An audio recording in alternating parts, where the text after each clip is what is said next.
Hey, what's good? Welcome into TJ's Dallas Cowboys report, review, rants, and all that good stuff. Subscribe and like if you enjoy the content. I'm going to be doing these pretty often. I don't know how often. Some episodes are going to be long, some will be short. Just whenever news or whatever notes pop up. And I feel like I had to mention that because this first one, it's going to be a fun one for sure. I call it TDCR. Set your DVR, set your PVR. If you're old enough, set your VCR. This is TDCR, and let's get into it. 19-3 week one versus the Tampa Bay Buccaneers. Really just overall not a good game. We'll discuss, but at the end of it, you lose your franchise quarterback and you also come out with a couple more injuries to Connor McGovern and Ron Curse. So it's really just not the way that you want to start things off. So I got to start with the offense as a whole, and we'll just say like on the first drive, they got a couple first downs. They got into field goal range. They got their 3 points. And then from that point forward, it just nothing ever got going. You can blame the penalties if you want to. I'm sick of talking about the penalties. I just think that it's enough with the excuses about penalties. The fact that this isn't fixed is just it's not good enough.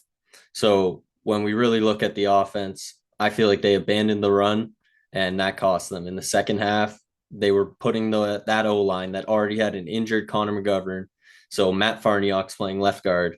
You have rookie Tyler Smith at left tackle, left guard Matt Farniok, center. You got Tyler Biadasz, Zach Martin's at right guard, and then Terrence Steele, who particularly had a tough night, but I'll address that later. But you're putting those guys into pass protection who are mostly young, if not second stringers in Matt Farniok's case, which I think he held up pretty good considering the circumstances of he barely got any run at left guard and then he just has to step in at left guard. So I don't know. That's just it's tough. It's tough to see.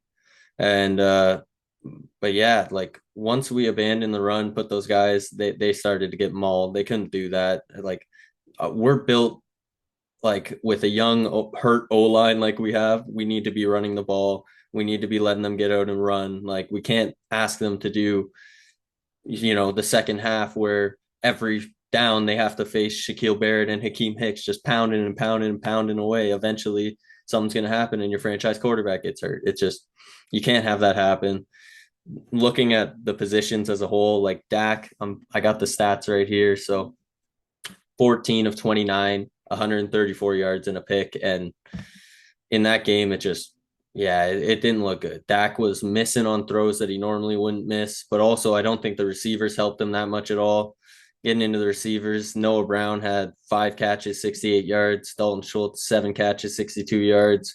CD, 2 catches, 29 yards. Two for Houston, two for Pollard, two for Fehoko, one for Zeke. But CD Lamb just he had a I don't know if you would consider them drops. I don't know how you look at it, but some throws that were kind of there but not really there that I don't know. I just CD's that guy and I you can't put all the blame on him. I'm not saying that, but he can't be having that. And that also attributes to Dak's, night, but still Dak wasn't good enough. The offense wasn't good enough, but I mean, they were expecting pass.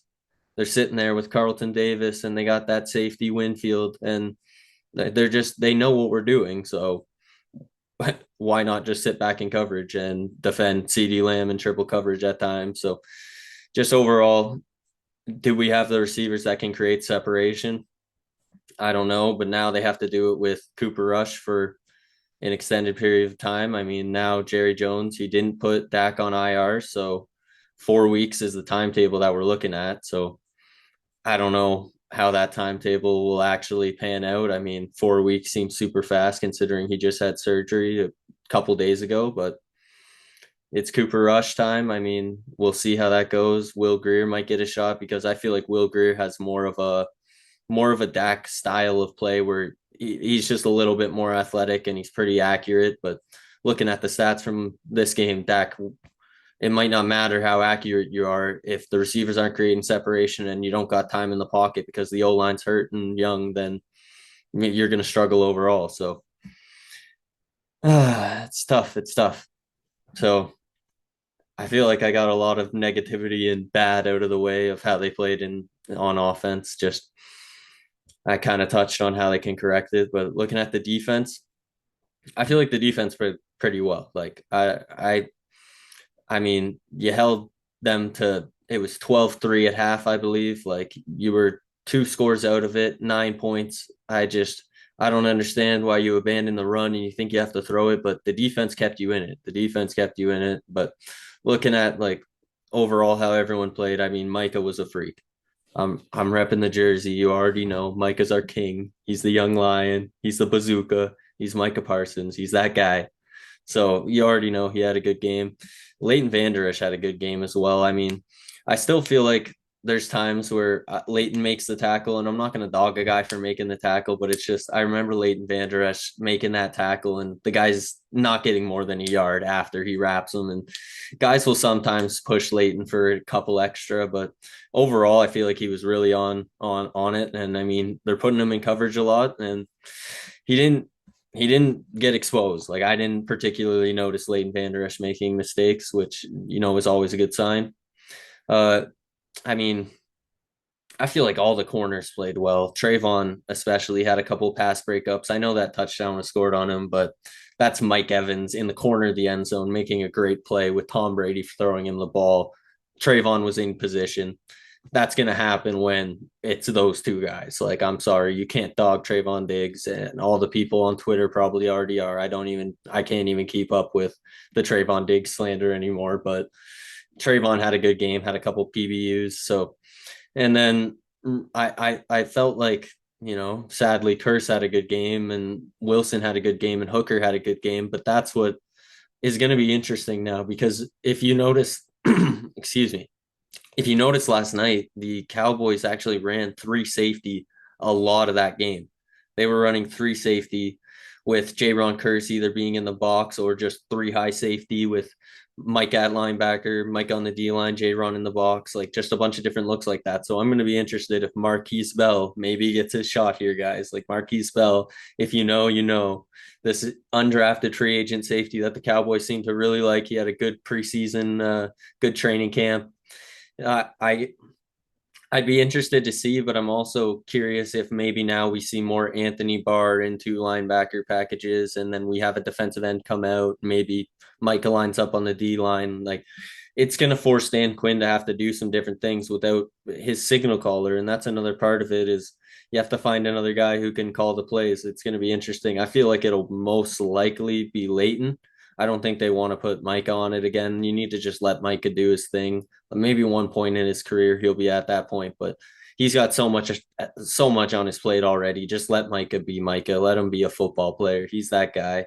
And yeah, I still feel like we weren't good enough in run defense, which is a thing that they've tried to address, but also I feel like at a certain point when the offense goes three and out three consecutive times at one point and they just never get anything going, then what are they supposed to do at some point? Like they're gassed. Like this offense, you need a good offense to have a good defense because our defense held us in that game the entire game up until the end. It's amazing. Like we don't deserve it. And now look, we've been punished by the gods because we let Amari go and we let Lelio Collins go. We let these offensive guys go and then what happens is we don't create separation with the wide receivers and our O line gets a little bit exposed. So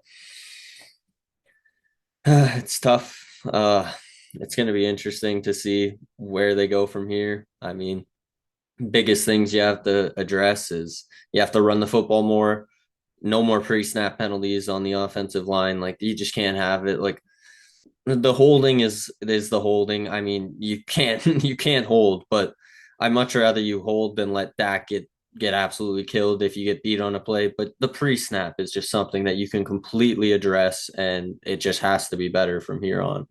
So those are my two biggest things on offense. And on defense, it's really just, the we weren't good enough against the run. Like they hit a couple shots on us early in the secondary. I mean, overall, there's not too much with the defense. I just feel like the defense still played well. Biggest star of the game is Micah.